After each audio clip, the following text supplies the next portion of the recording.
So election reform in South Carolina is dead for the year. You know that if you read FITSNews last week, where we exclusively reported on the political spitball fight between Republicans in the South Carolina Senate and Republicans in the South Carolina House. They are bickering and arguing over who gets control over the commission that oversees elections in South Carolina. But that's not really the real problem.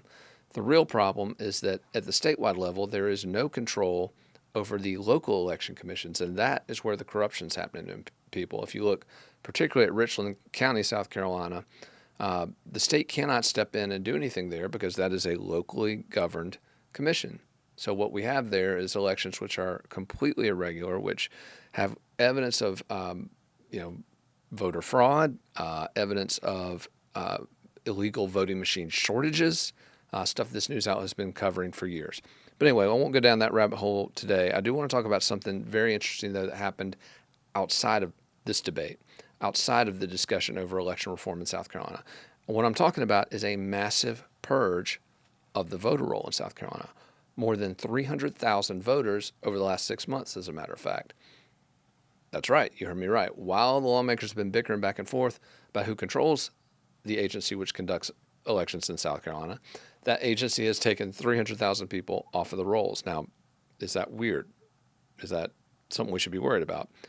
Actually, no. It happens every 2 years, and it's mandated by federal law.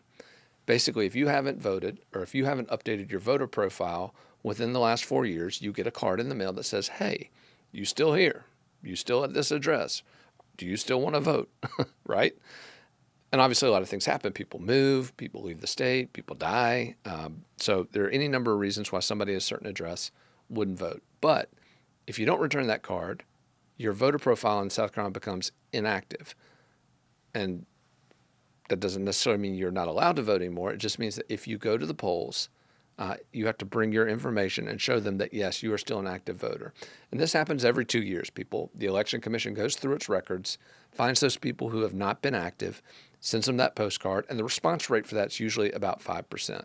Usually about 5% of people, they mail the postcard back in. They say, yes, I'm still here. I still want to vote. Why you would want to do that in South Carolina, kind of beyond me. Choices are pretty pathetic. But anyway, yes, I'm still here. Yes, I still want to vote. Here's my card. And so we will continue to monitor this because it does play a role in the ongoing debate, not only over election reform, but more importantly, ballot security. Because, folks, these cards and this process is an important part of ballot security. Because if you are an inactive voter and you want to cast your ballot, guess what? You got to bring that ID to the polls. And frankly, that's something everyone ought to do, whether they're voting early or the day of election. But count on FITSNews to keep tabs on the hot issues with regard to election reform and with what's going on behind the scenes with your ballots.